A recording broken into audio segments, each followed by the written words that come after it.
Almost every vault dweller that lived in a vault died in a vault. From experiments to chamber rooms, most of their deaths were inevitable, but some lived to see the wasteland. So what actually happened to every vault survivor? Starting with Vault 13, screwed repeatedly. Let's start with the OG vault that kicked off this entire franchise. Vault 13 should have been simple. It was marketed as a control vault, no weird experiments, just normal people waiting out the apocalypse. Except nothing with Vault tech is ever that simple, is it? The survivors of Vault 13 got screwed over so many times, I lost count. First, their water chip breaks in 2161, which is basically the vault equivalent of your phone dying when you're lost. The Overseer picks one person, later known as the Vault Dweller, and says, "Hey, go find a replacement or we all die of thirst." No pressure though. So the Vault Dwellers leaves, spends 5 months fighting mutants and making questionable decisions, and comes back with the chip. Hero status achieved, right? Wrong. The Overseer immediately exiles them because apparently saving everyone makes you too dangerous to keep around. The logic here is absolutely wild. Thanks for preventing our deaths. Now leave before you give people ideas. Classic authoritarian energy right there. But here's where it gets interesting. That exile doesn't just remove one person. It fractures the entire Vault's identity. A rebel faction that had been brewing finally explodes. They're furious that their hero got kicked out. Furious that the Overseer lied about the surface. And furious that they've been living in a metal can for decades when there's a whole world out there. So they do what any reasonable group of angry Vault Dwellers would do. They overthrow the Overseer, maybe violently. The records get real vague here, which usually means someone did something they don't want to talk about. And then, in a move that's both logical and deeply funny, they replace human leadership with a computer system bought from the Brotherhood of Steel. That's right, they traded one dictator for another, except this one runs on electricity and can't be emotionally manipulated. I'm not sure if that's an upgrade or just a different flavor of dystopia, but whatever works, I guess. For about 80 years, this actually works out okay. Vault 13 becomes a functioning community under computer rule. People live their lives, have kids, and probably complain about the recycled air. Standard Vault stuff, but then 2241 rolls around and things get worse, way worse. The Enclave, for those who don't know, are basically the US government's worst impulses given power armor and vertibirds. They send an all-clear signal to Vault 13 claiming the surface is safe and it's time to come out. The Vault, trusting that this is legitimate, opens the door. 3 residents, probably excited to finally see the sun, walk out to greet whoever's there. They get immediately gunned down. The Enclave labels them as resisting capture, which is the kind of excuse that only sounds believable if you've never met the Enclave. It's like claiming someone attacked you after you broke into their house. The mental gymnastics are Olympic level. The rest of Vault 13's population,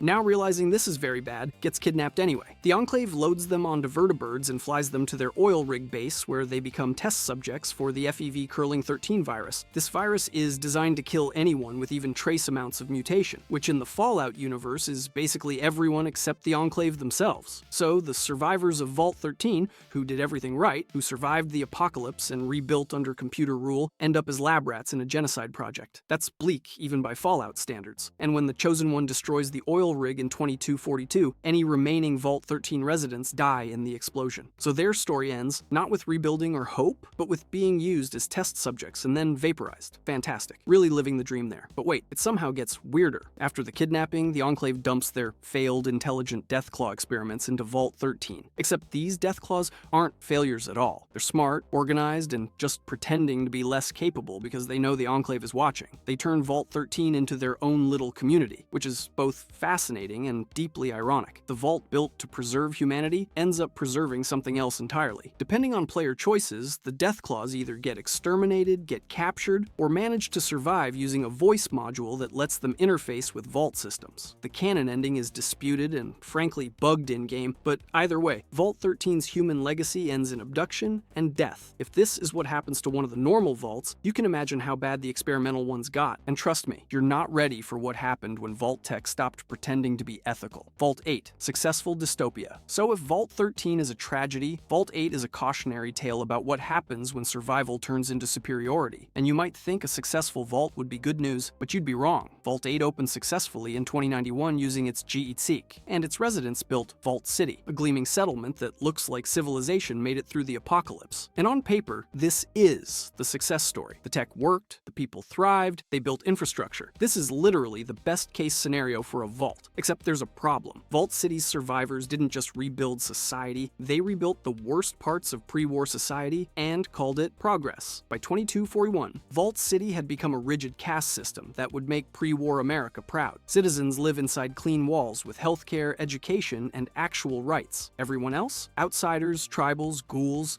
anyone deemed too wasteland, they get sorted into a permanent underclass. You want citizenship? Better hope you're useful, obedient, and not too visibly mutated. Otherwise, you get to stay outside the walls where the turrets can watch you. The survivors of Vault 8 looked at the apocalypse, survived it, and then immediately decided the real enemy was poor people. I'm not even exaggerating. They treat their neighbors in Gecko, a ghoul settlement that literally helps power their city, like contamination instead of allies.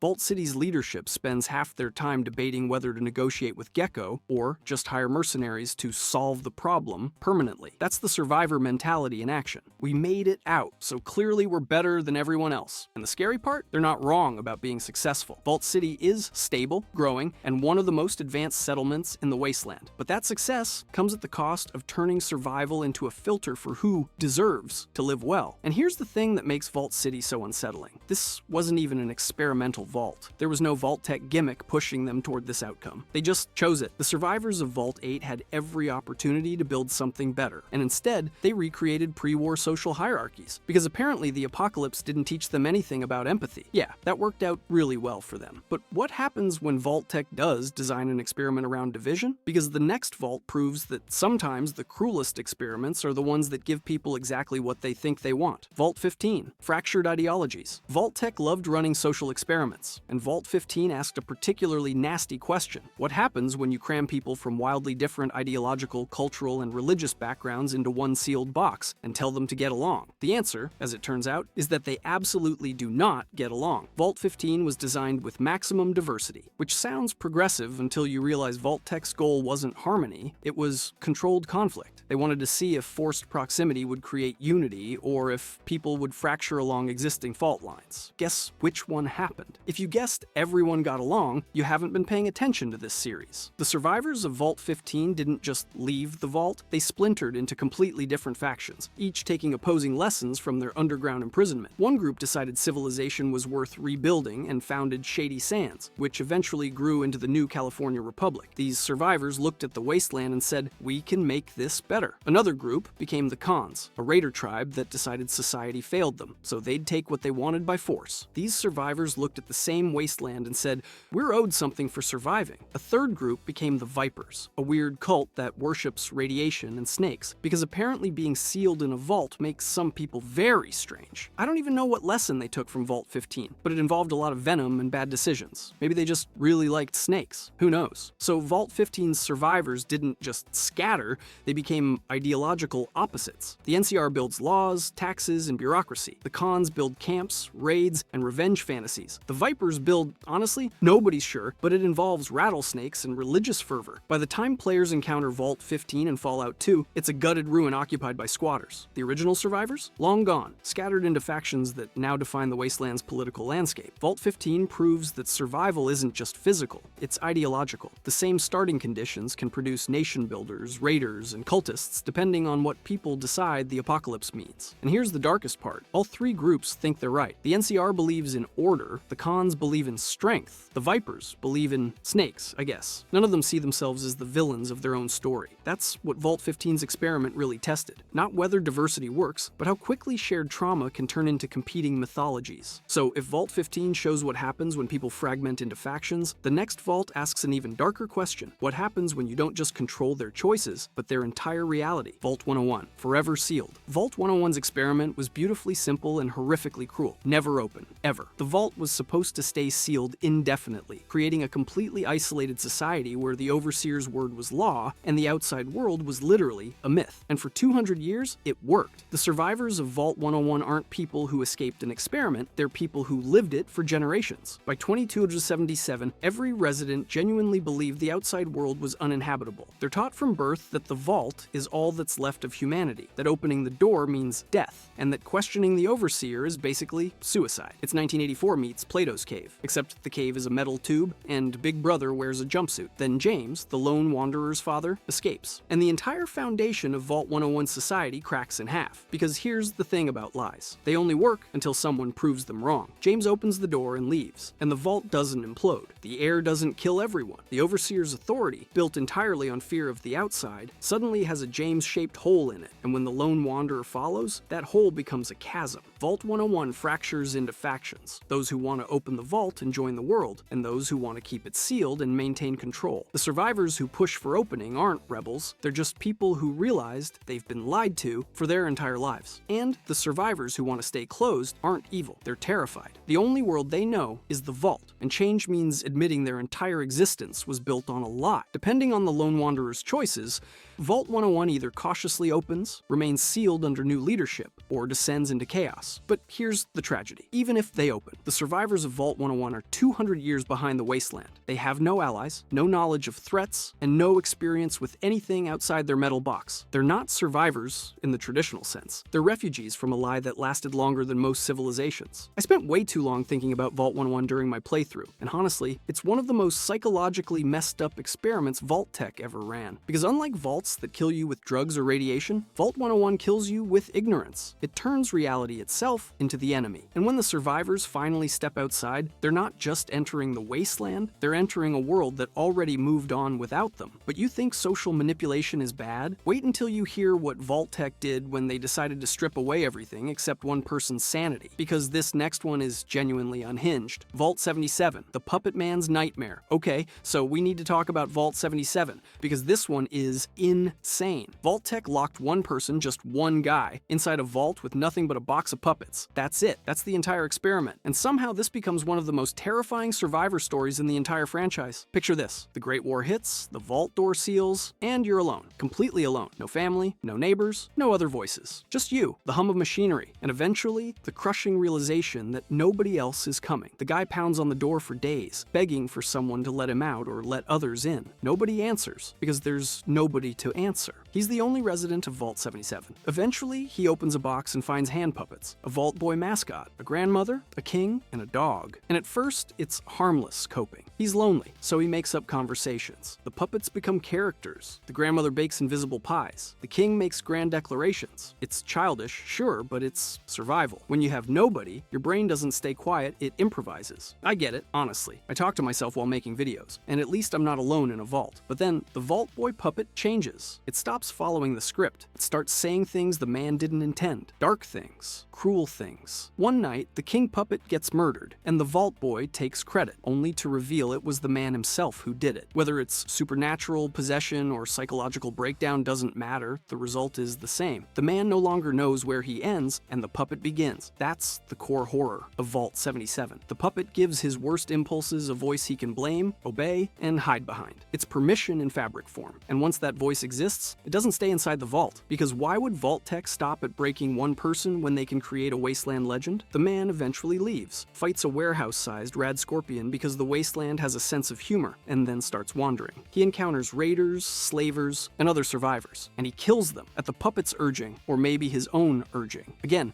the line is gone. People start fearing him not because he's skilled, but because he's proof that a human mind can become a weapon when it's hollowed out the right way, even with something as innocent as a hand puppet. Years later, by 2277, the mere sight of a Vault 77 jumpsuit is enough to make hardened raiders and slavers panic. That's how legendary the Puppet Man becomes. The survivors of Vault 77, there's only one, and he's not really surviving anymore. He exists as a roaming horror story, an urban legend built from isolation, paranoia, and a puppet that may have never spoken at all. Vault 77 didn't just break one man, it created a myth that outlived him. That's Vault-Tec's legacy in one story. They don't just hurt people, they create consequences that echo through the wasteland for centuries. And speaking of consequences that outlive the vault, let's talk about what happens when you give an entire community unlimited firepower and expect them not to use it. Vault 34, the Boomers. If you've ever wondered what happens when you give a bunch of Americans unlimited guns and lock them in a confined space, Vault 34 answers that question with artillery fire and zero subtlety. Vault 34 was basically a Second Amendment fever dream. Instead of more living space or food storage, the vault had an overstocked armory with enough weapons to start a small war. The US Air Force even used it to stash experimental weapons like a prototype pulse pistol. So Vault 34's residents didn't just have access to guns, their entire identity became tied to them. And when your identity is based on firepower, conflict becomes inevitable. It's not a question of if, but when. The survivors of Vault 34 revolted against their overseer before 2231, demanding to leave and see the outside world. Sounds Sounds reasonable, right? Except during the chaos, someone sabotaged the nuclear reactor and flooded sections of the vault. Whether it was intentional or collateral damage doesn't matter. The result is the same. The vault becomes an irradiated, failing tomb. The revolt wins, but the vault loses. Some residents manage to leave before it's too late, and these survivors become the Boomers, one of the most isolated and heavily armed factions in the entire Mojave Wasteland. They don't integrate, they don't negotiate, they arm themselves even further, raid military depots for bigger weapons, and eventually settle at Nellis Air Force Base. And then they make it very clear, anyone who approaches gets shelled with artillery. No warnings, no negotiations, just explosions. The Boomers aren't raiders or conquerors, they're just convinced that everyone outside their fence is a threat. And honestly, given that their vault literally collapsed because of internal conflict, it's hard to blame them for being paranoid. By 2281, they restored a B-29 bomber and defended their territory with overwhelming force. They survived Vault 34 by rejecting everything the wasteland represents, and they're not interested in changing. The survivors of Vault 34 turned their trauma into doctrine, and that doctrine works for them. But it also means they'll never truly rejoin the wasteland, because they've decided it's not worth the risk. They looked at their vault's downfall, decided people are the problem, and built a fortress to keep everyone out. It's survival through isolation, and it's honestly one of the more functional outcomes on this list. Still deeply paranoid, but functional. Meanwhile, the residents who stayed behind in Vault 34, they're either dead from radiation, turned feral, or trapped in flooded sections waiting for rescue that never comes. And the reactor's radiation spreads far enough to contaminate the NCR's sharecropper farms, poisoning crops and making Vault 34's failure everyone else's problem. So even in death, Vault 34's survivors managed to screw over their neighbors. That's impressive, in the worst way possible. Now, if you thought unlimited weapons were a bad experiment, wait until you hear about the Vault where democracy itself became the murder weapon, because nothing says freedom like voting on who dies next. Vault 11, democracy weaponized. Alright, so Vault 11 is genuinely one of the most messed up experiments Vault-Tec ever ran, and that's saying something. The premise was simple. Every year, the Vault has to sacrifice one resident, or the computer will shut down life support and kill everyone. Democracy meets human sacrifice. What could go wrong? At first, the Overseer volunteers, which is noble and also deeply sad. Then the survivors institute an election system to choose the next sacrifice. Democracy in action,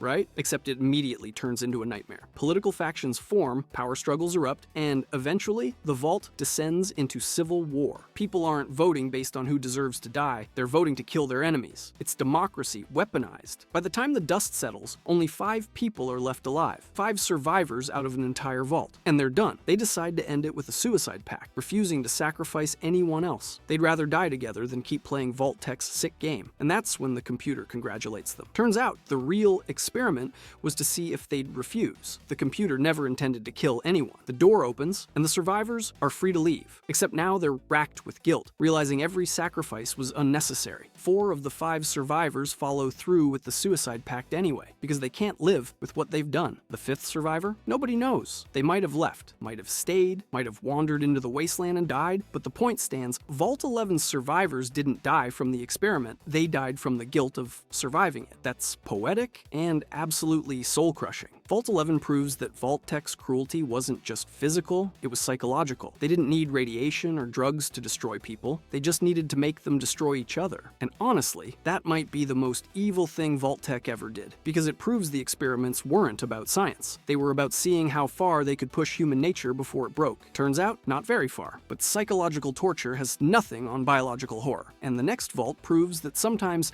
nature is the real monster. And by nature, I mean fungus. Lots and lots of fungus. Vault 22, plant zombies. Vault 22 was supposed to be a success story. Advanced agricultural tech, sustainable food production, a self-sufficient underground ecosystem. And for a while, it worked. The survivors grew crops, maintained plant life, and proved that you could farm underground. Vault-Tec must have been thrilled. Then they introduced a fungus for pest control. Just a harmless little entomopathogenic fungus to keep bugs away. Except this fungus could infect humans. Oops. The survivors of Vault 22 didn't die quickly. They developed pneumonia, respiratory failure, and eventually, the fungus took over completely, turning them into spore-spreading plant zombies. By the time anyone realized what was happening, it was too late. The Vault became a greenhouse of horrors, filled with former residents shambling around, spreading spores, and attacking anything that moved. Some survivors managed to escape before the infection spread, fleeing into the Mojave and trying to warn others. But by 2281, Vault 22 was a death trap filled with spore carriers and mutated plants. The NCR even sends expeditions to recover the agricultural agricultural data because apparently risking lives for crop reports is a priority. Bureaucracy at its finest, folks. The survivors of Vault 22 either died as plant zombies, fled into the wasteland, or got killed trying to recover Vault-Tech's research. There's no happy ending here, just fungal infection and bad decisions. I'm never trusting Vault-Tech's idea of pest control again. Actually, I'm never trusting the Vault-Tech period, but especially not their agriculture. The room was basically engulfed in spores that you'd see in a Chipotle bathroom, except these spores actually kill you. So, we've seen psychological experiments, biological nightmares, and social collapse. But what happens when a Vault experiment gets stopped before it even starts? Turns out, even winning doesn't guarantee freedom. Vault 81, refused experiment. Here's a rare story. Vault 81 was supposed to test diseases on its residents through the ventilation system, monitored by a secret staff. Typical Vault-Tech nonsense, except the original overseer, Dr. Olivia Vold, saw the plan and said, absolutely not. She sabotaged the experiment, sealed off the secret section, and spared her people from becoming test subjects. That single act of rebellion saved Vault 81's survivors, but it also isolated them. By 2287,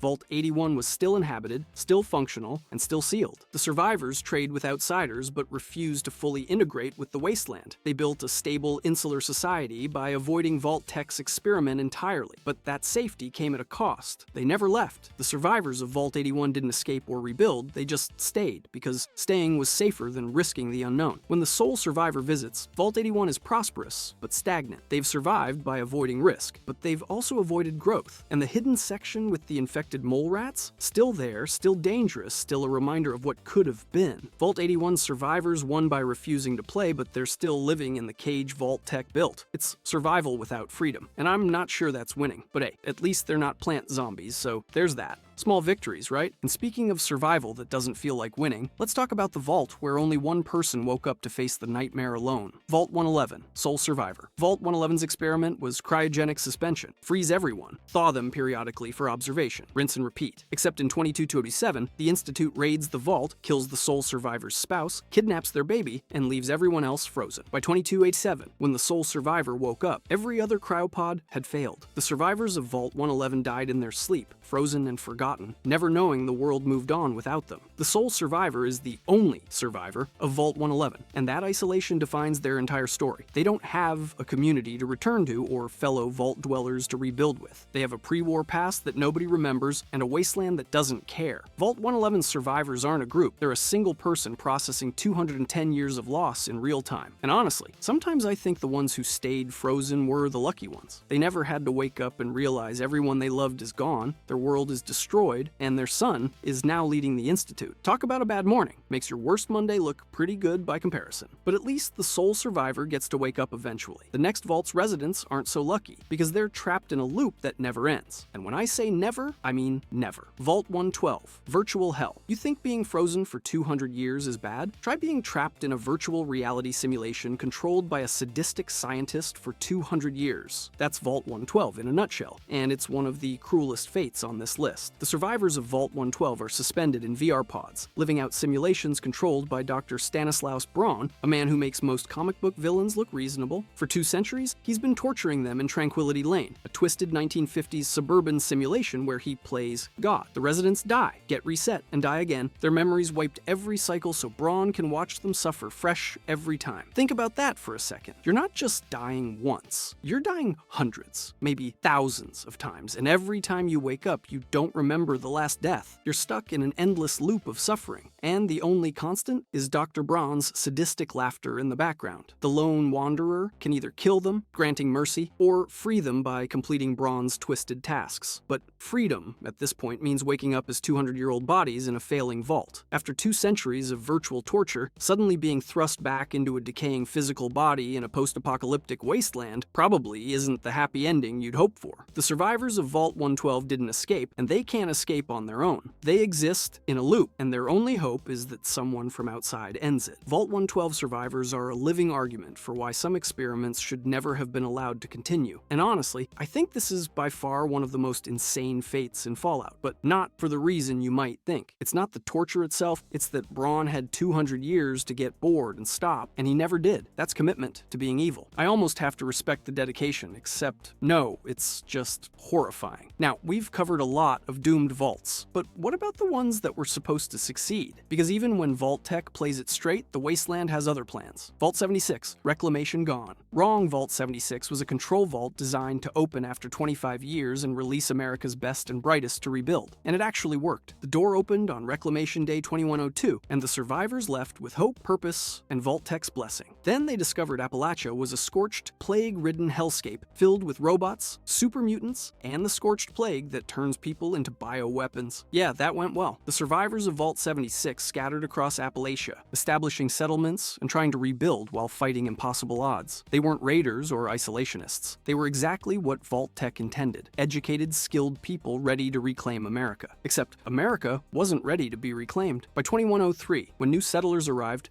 the original dwellers were legends, survivors who carved out a future from nothing. But they're also exhausted, isolated, and constantly defending what little they've built. Here's what makes Vault 76 survivors different. They didn't turn into monsters, create dystopias, or seal themselves away. They did everything right. They followed the plan, used their training, and worked together. And the Wasteland still nearly destroyed them. That's the real tragedy of Vault 76. Even when you're prepared, even when you have the best people and the best intentions, survival in the Wasteland means losing a little bit of yourself along the way. The Vault 76 survivors are still out there, still fighting, still rebuilding. Maybe that's the real victory. Not avoiding trauma, but surviving it anyway. Or maybe I'm just being optimistic because the alternatives are depressing. Either way, they prove that Vault-Tec's control experiments could work. They just never accounted for the Wasteland being worse than they imagined. But if Vault 76 shows that even the prepared can struggle, the next vault proves that money and technology can't save you from your own nature. Because wealth and immortality are a dangerous combination. Vault 118, Immortal Greed. Remember Vault 118? The one where the ultra-rich sealed themselves inside and left everyone else to die? Well, turns out immortality has some complications. The survivors of Vault 118 transferred their minds into robo-brain bodies to avoid death. For 210 years, they lived as robots in a luxury resort, pretending the apocalypse never happened. No aging, no disease, no consequences. Just an eternal country club with metal bodies. Except immortality doesn't stop human greed. It just gives it more time to fester. Ezra Parker, one of the residents, embezzled money from Juliana Riggs before the war and spent 210 years hiding it. When she finally discovered the truth, he killed her and took her place, swapping bodies and identities to maintain the lie. 2 centuries of guilt, and he still couldn't own up to it. That's the real horror of Vault 118. The elite don't just avoid consequences, they rewrite reality to escape them. And when a visitor from Vault 111 arrives and starts investigating the murder,